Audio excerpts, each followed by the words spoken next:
I've always felt the intimate connection between accounts receivable and operating capital as a founder and an entrepreneur.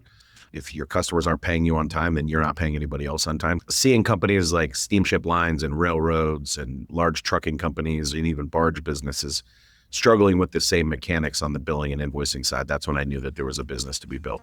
Hey everyone, welcome to This Side Up, where we dig deep into the minds of founders, builders, and operators reshaping the future of logistics and supply chain. Today, I'm joined by Charley Dehoney, CEO and co-founder of Upwell, a longtime logistics operator and entrepreneur whose path has taken him from door-to-door sales and freight brokerage to venture-backed freight tech and corporate innovation. So in this episode, we'll talk about Charley's path through the logistics and entrepreneurship journey, the football lessons that really shaped how he leads, competes, and builds teams, and really, I think, why he's won so many times in his career. We'll also talk about why invoicing and payments are one of freight's biggest hidden challenges. We'll also talk a little bit more about how Upwell is using AI to help logistics companies get paid faster and scale without really growing the back office. So it's a great conversation about grit, leadership, operational pain points, and why the future of freight's not just about moving loads faster, but getting the financial workflows right too. Let's dive in. I've been in transportation logistics now for 23 years. I started my career going door to door selling overnight shipping for the company that is now the Worldwide Express Group. And after working my way up the corporate ladder at Worldwide Express, I got off on my own and I built and sold a couple of bootstrap logistics companies before getting involved in a number of venture-backed operations like Cargomatic, ShipHawk, and Airspace. After that, I went on to buy and turn around a 50-year-old truck brokerage business before going to work for some of the world's largest logistics companies in corporate innovation. And it was while I was discovering all the problems that existed inside of large transportation logistics businesses is when I really got conviction around building Upwell. The main reason is I've always felt the intimate connection between accounts receivable and operating capital as a founder and an entrepreneur. If your customers aren't paying you on time, then you're not paying anybody else on time. So I've always felt that, but seeing companies like steamship lines and railroads and large trucking companies and even barge businesses struggling with the same mechanics on the billing and invoicing side, that's when I knew that there was a business to be built. So very happy to be in the logistics industry and really nowhere else I'd rather be spending my career. Yeah, thanks so much for joining, Charley. I really appreciate it. Excited to dig in, and some nuggets there I didn't, you can't get from LinkedIn or online, but tell me about door-to-door sales at Worldwide Express prior to the internet, smile and dial, showing up. Tell me more about that. How was it getting started in that, and maybe compare that to the world today of outbound and inbound, and I'm sure all the things you get as a CEO. Yeah, it was a different world. I grew up with my dad telling me my entire life that I was going to go into sales, but I thought for sure I could do better than that. Despite him being a third generation salesman and then me now being a fourth generation salesperson, I thought that there was a better path for me. And so I played college football at the Division I level and graduated from San Jose State in 2003. So for context, the internet was very much around, but companies like eBay and Amazon were just becoming household names. So e-commerce was really starting to drive logistics. And at that time, logistics really wasn't even much of a term. It was shipping or trucking or transportation, and then ultimately turned into logistics. Amazon made it sexy, and then supply chain. But yeah, before the degree of data that's out there and available now, we used to get just a geographically protected territory, and we would go out and your manager would have a big map on the wall and say, hey, here's your territory. And that map correlated to a book that old guys like me remember called a Thomas Guide. And the Thomas Guide was a map book that every city in America was kind of organized in the same way in these books. And so you would generally get a Thomas Guide on your first day, and your job would be to go out in the territory and drive up and down the streets and go in and out of every business and qualify the leads, looking for folks that were using FedEx or UPS and trying to get them to switch over to originally Airborne Express, and then eventually DHL acquired Airborne. But it was an amazing opportunity to get a ton of experience pitching. You're selling to business owners and CFOs in the small business realm. And what I would say is that early in my career, I really traded my personal life for focus on my career and the opportunity to kind of get good at what I did and move up. And it wasn't long before a lot of my friends were interested in what I did, and they thought, wow, I'd love to have your job. But the bottom line is none of them would have taken the job that I took going door to door selling right at school. But I wouldn't trade that for anything. Yeah, I mean, it's those foundational things that you can't replace that ultimately get you into doors you couldn't open before, right? I think it's always interesting. And the D1 athletics thing is interesting. And I think we went to school similar times. I graduated in 08. played Division II ball, I guess. Talk a little bit about how sports at that level played into business today, and obviously being willing to jump into door-to-door sales, and then from there build upon all the successes that you mentioned in ShipHawk, Cargomatic, Bootstrap, those sorts of things. What's it like going from that team environment to, hey, I'm solo, and now I'm going to work on building something bigger than me? Foundationally, a lot of who I am today was shaped through middle school, high school, and college, and really being an athlete. And growing up, baseball was always my favorite sport. But if you've met me in person, which you have, you know that I was built more to be a football player. So I was very fortunate to have been gifted this body that allowed me to get big enough even to go out and do that. But what I would say was, more so than being a Division I athlete, I was an offensive lineman. And so as an offensive lineman, it's a very selfless position where your entire reason for being is to create opportunities for the folks behind you that are going to get more glamour. And I think that was ultimately what helped me become very well suited to become a leader in business. I was a good individual contributor. I was among the top producers at Worldwide Express and was always very competitive in the sales arena. But what Worldwide did was gave me the opportunity to kind of move up very quickly and build a team of folks underneath me. And that was really when I started to see what leverage looked like in business, and that, the things that used to frustrate me about business didn't frustrate me as much when I was teaching other people how to deal with them. Because I like to tell people work never sucks as bad when somebody else is doing it, when you're just helping them kind of achieve the objectives.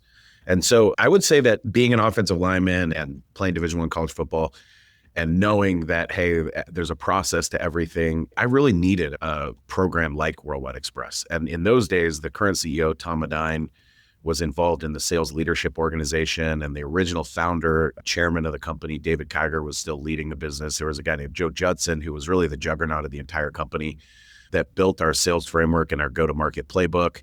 And then I was randomly eventually worked for the co-founder of Worldwide Express. So I had all these amazing entrepreneurs around me that believed in me in my early 20s and gave me the opportunity to become a key holder and ultimately an equity owner in these small franchises, which kind of got me off on my entrepreneurial journey. But waking up early, doing things when nobody else was watching, tracking yourself, managing your time, governing your own outputs to try to get the right outcomes, those are all the things that you really have to be able to do to just get through college sports. And the last thing I'll say is I've now got a sophomore in high school. My oldest son is still among my favorite people in the world. And at 16, he doesn't speak to me as much as he used to. And so I really value the times that he opens up. And he was just flabbergasted the other day, and you'll appreciate this playing some college sports, that he goes to this competitive Catholic private school here in town. And he goes, Dad, of all these kids that went and played D1, D2 last year from our school, only one of them is still doing it. Everybody else came home. They're just going to school at Lincoln, or they're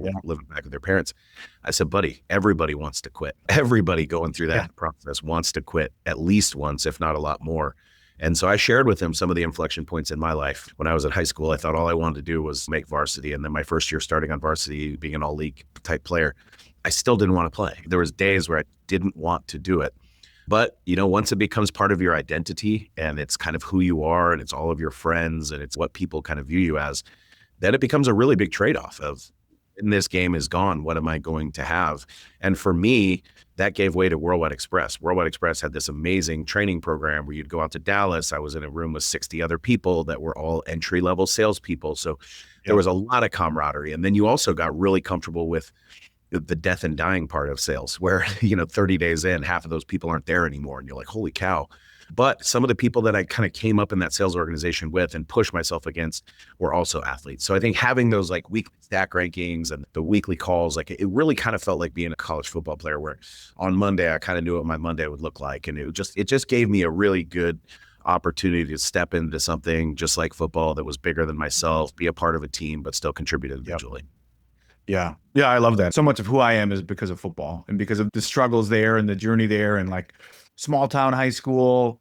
We were 3-7 my senior year. I was one of 10 seniors, right? Like, so not heavily recruited, walked on to a D2, school at Winona State. And same thing, like every day you got to show up, and the coach isn't going to tell you exactly what you need to do. You have that self-accountability, and you go through those battles in your head. And I think the same thing's in business, right? You get somewhere and there's politics in everything, right? There's people who have tenure who are there, and things aren't as clear when it comes to performance, and they might get the role and you don't get it. And, those sorts of things is like, who are you as a person when things don't go your way? I know I can put in the work and I know I can control the inputs, and eventually the inputs connect to those outputs and those sorts of things. That sort of process is just something that, unless you go through it and you have that grind, and, people do like the 75 hard and things like that are big, that maybe are athletes or aren't, but like you learn so much about yourself in that, like, if I just make a commitment to myself and decide, I can do greater things than feeling like I'm comfortable and not wanting to, you just get in a lull, you get in your own head, and it's easy to walk away from anything, whether that be a startup, whether that be tech, whether that be a relationship, anything. So good to hear about your background. And I think just speaks volumes to probably the team that you're building. I met a few of the Upwell folks at a few different conferences over the past year or two. And so everyone's been great, but I'm sure the culture there is really reflective of that sort of mindset and growth. And like, hey, you have to take ownership and accountability, but there also be opportunities where we all win together and we all rise together and those sorts of things. So absolutely love that. Today's episode of This Side Up is brought to you by Intermode, a software consultancy. Doesn't it feel like everyone in logistics is trying to figure out how to design and build great software just to stay competitive? But how do you make it happen if you don't have the right talent on your current team? Well, that's where Intermode comes in. We're the folks who help both startups and industry giants bring their tech dreams to life within logistics and supply chain. We don't just give you a strategy to follow. We execute with you by designing beautiful interfaces, building scalable design systems, and bringing Silicon Valley level engineers to build it right the first time. Whether you're a new player with a bold idea or an established company looking to modernize your systems, we've got your back. We've actually worked with some names you might recognize: Ford, Procter & Gamble, Trimble, Breakthrough, US Venture, and more, helping them tackle their biggest tech challenges. Here's the thing, no matter how big or small your project is, we're all about turning your vision into reality. Want to see what we can do for your business? Just head over to intermode.is. Intermode, making ship happen. Thinking about, next, you talked about payments in the intro.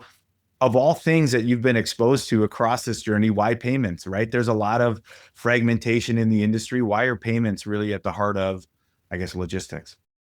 Awesome question. I think the reality is just the fact that you asked that question exposes the natural thought progression for us brokers. I consider myself a reformed freight broker. I think I found my way into freight brokerage because I loved all of the things about being a freight broker. I loved going and winning the shipper's trust, and then going out and earning the business over a course of several transactions and exceeding expectations, and being in front of the shipper, being in front of the team, rallying people around the problem, getting through those barriers. That's why we all get into freight.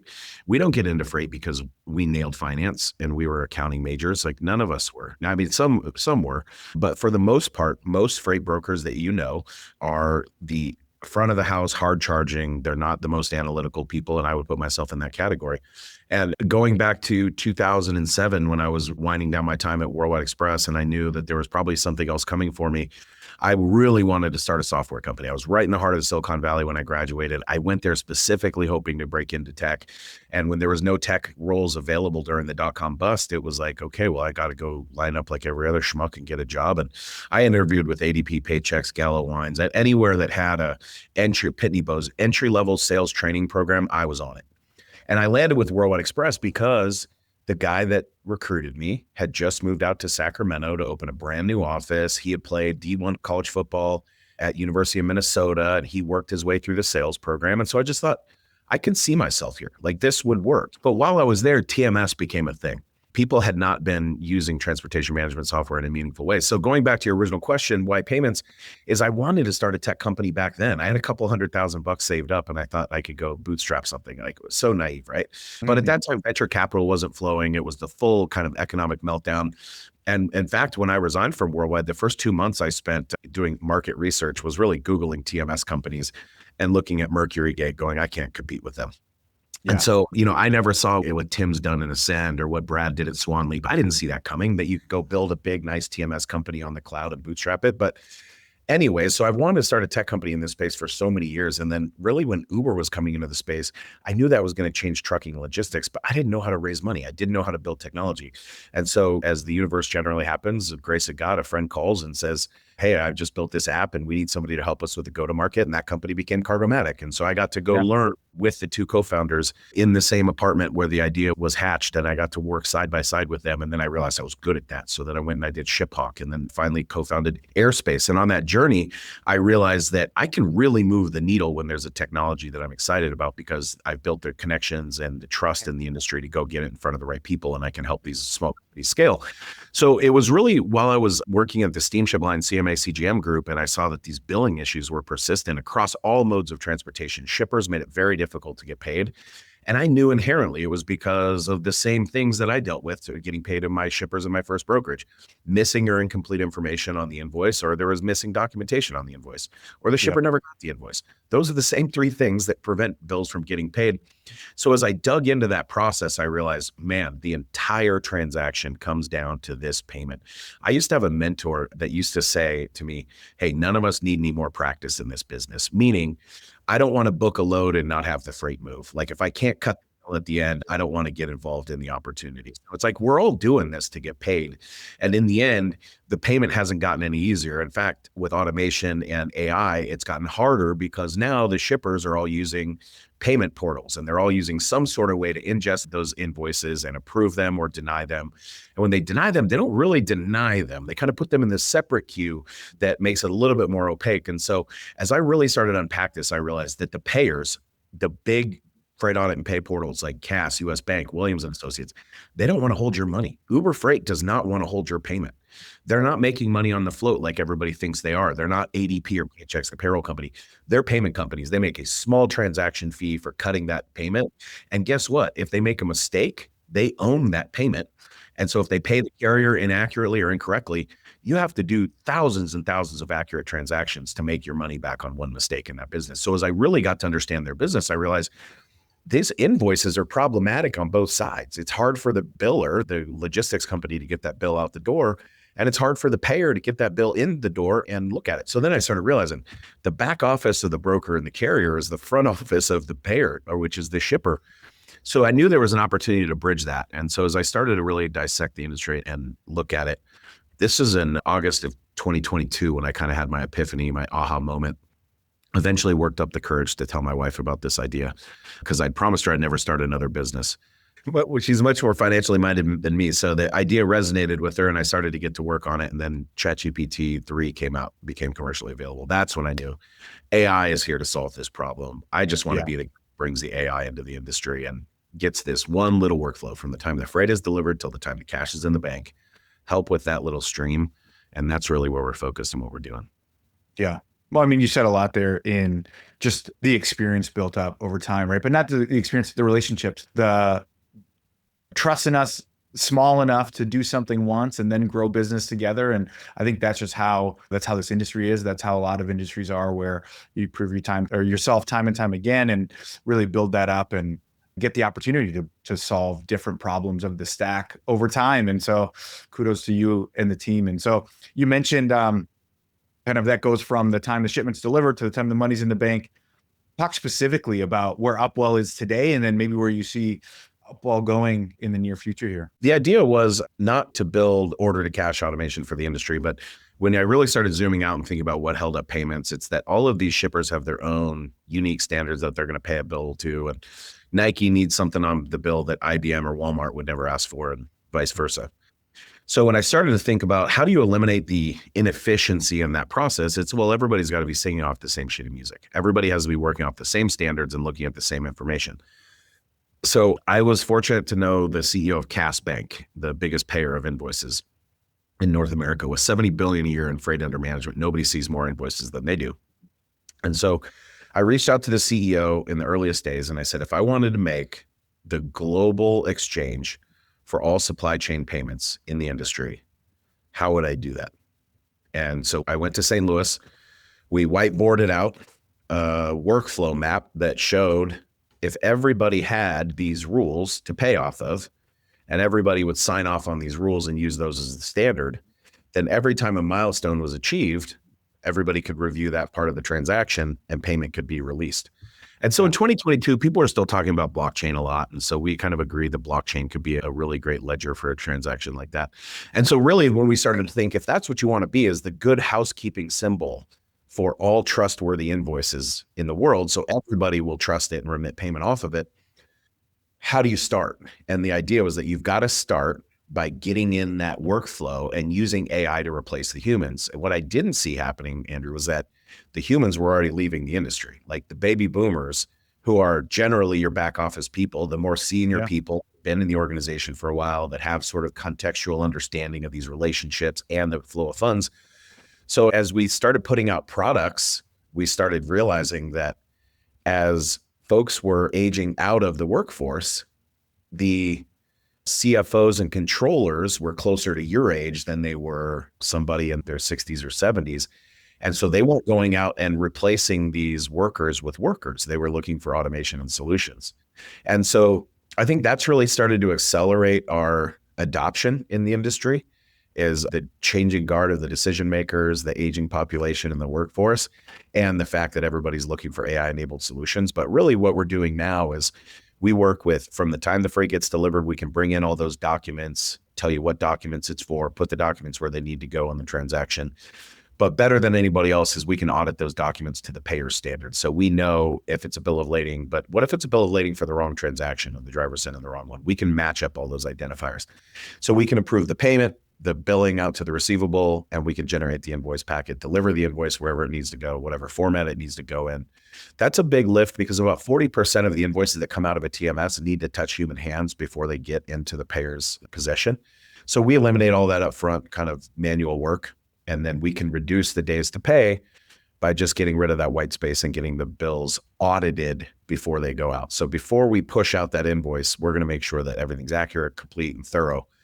So there's less exceptions. So the best way to get paid on time is send a complete and accurate and thorough invoice. And if the invoice never gets rejected, then most of the time you're going to get paid on time. Yeah.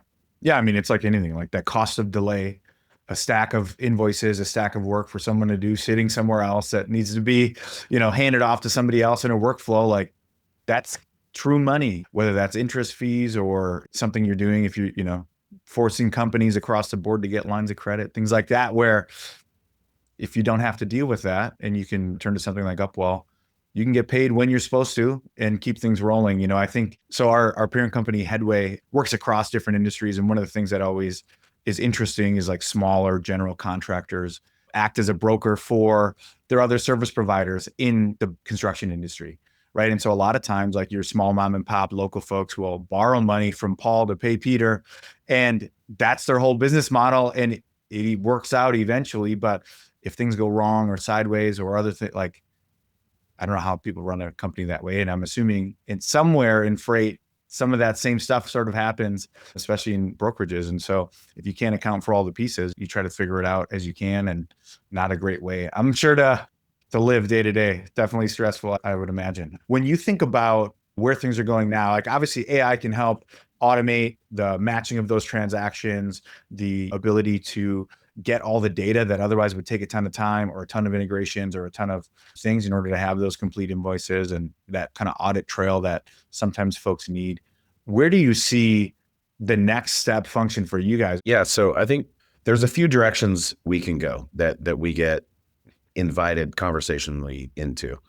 Certainly we get a lot of opportunities and offers to go into the payment space and actually move the money. And so far we've really drawn tight guardrails around helping logistics companies get paid faster.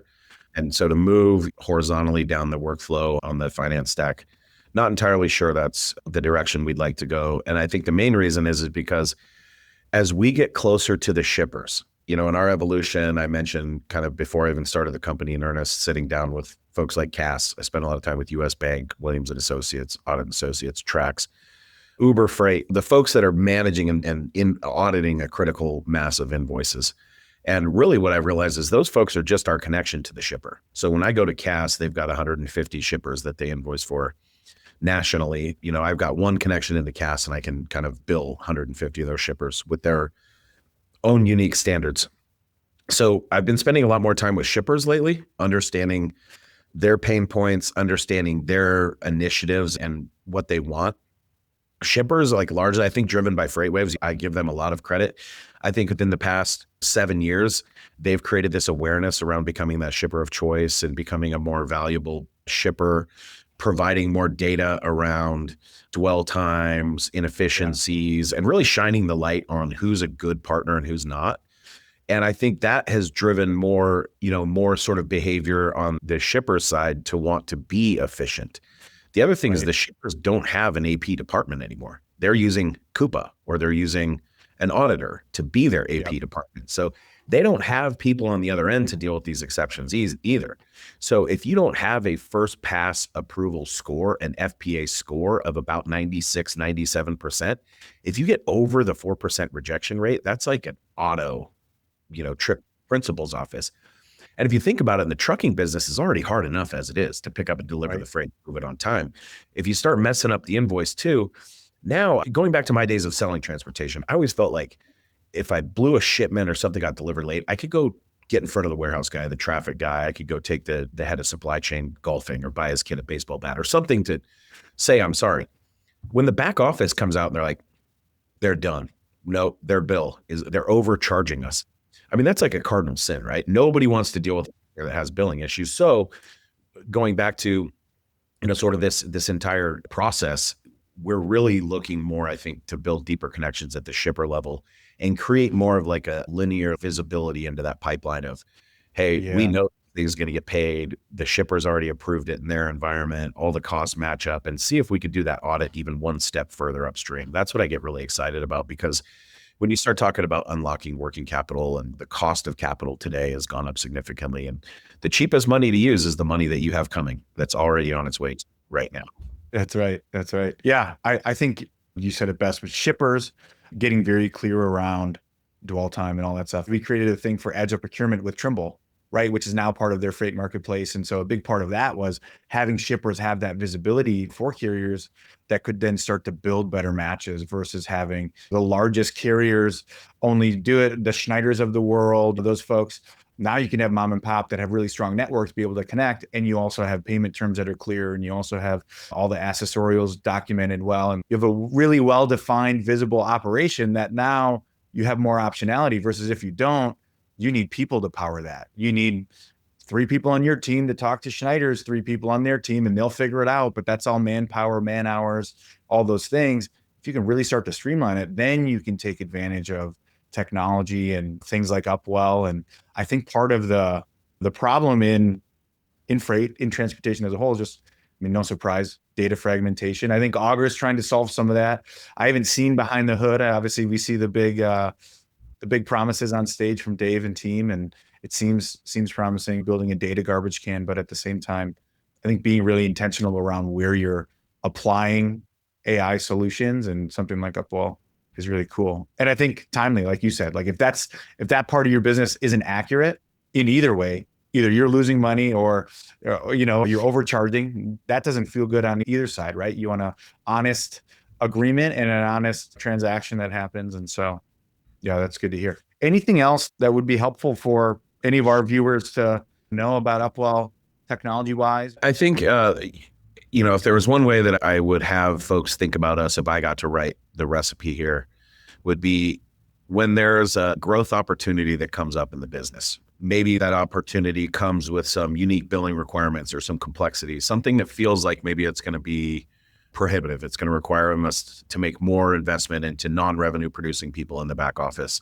Those are the types of opportunities that it makes sense to bring to Upwell, because we probably already solved it for somebody else. We probably already have those billing requirements in a can somewhere that we can just turn on for you and help you take on that revenue more seamlessly. And as we continue to do that, and we build our shipper catalog now, which is 90,000 unique shippers that have paid their invoices through Upwell, that we kind of know their requirements and we can track their accuracy. As we continue to grow that catalog, I want to be able to unlock more opportunities for more carriers that are growth minded to go out and take on more freight without worrying about growing their back office. So if that's the kind of a growth plan, which I'm hearing a lot of folks are, the market feels like it's back. I'm fresh back from TIA last week, and the sentiment shift from TIA Technovations in the fall when, on November 12th, the market bottomed and we were all fresh back from Technovations to being in Scottsdale, Phoenix last week with the community was night and day difference. So I'm really excited to be able to help carriers scale without scaling their back office. And that's really the conversations we want to have. Yeah. And that's the promise, right? Like, why try to build something like Upwell yourselves when you guys have solved it for so many shippers and, those sorts of things. And that's always the case that we go into. It's buy versus build, right? Like, hey, can you find the right people? Unless you're doing payments as your company or AR as your company, you shouldn't build it. And so, yeah, definitely recommend taking a look into Upwell and what you guys are working on. Where can people stay up to date with what you're doing? Obviously, upwell.com, but what about you specifically, Charley, if folks have questions? Yeah, I'm on LinkedIn. Try to stay active, let everybody know what's going on. You can also find me on @Charley Dehoney at Twitter, and you can find Upwell @FreightBills on Twitter. Awesome. Well, thank you so much. Really appreciated the insight and all the backstory on not only the business background, but the football background. Always good to meet folks who pounded their head a little bit, maybe too much. So that's appreciate right. it. Yeah. Thanks again. Appreciate you, Andrew. Thank you. Thanks for joining us on This Side Up. Don't forget to subscribe, rate, and review our podcast to help others find us. If you have any questions or topics you'd like us to cover, feel free to reach out. And if you want to be a guest, let's connect. Until next time, keep your shipments safe, your logistics smooth, and your curiosity on the move.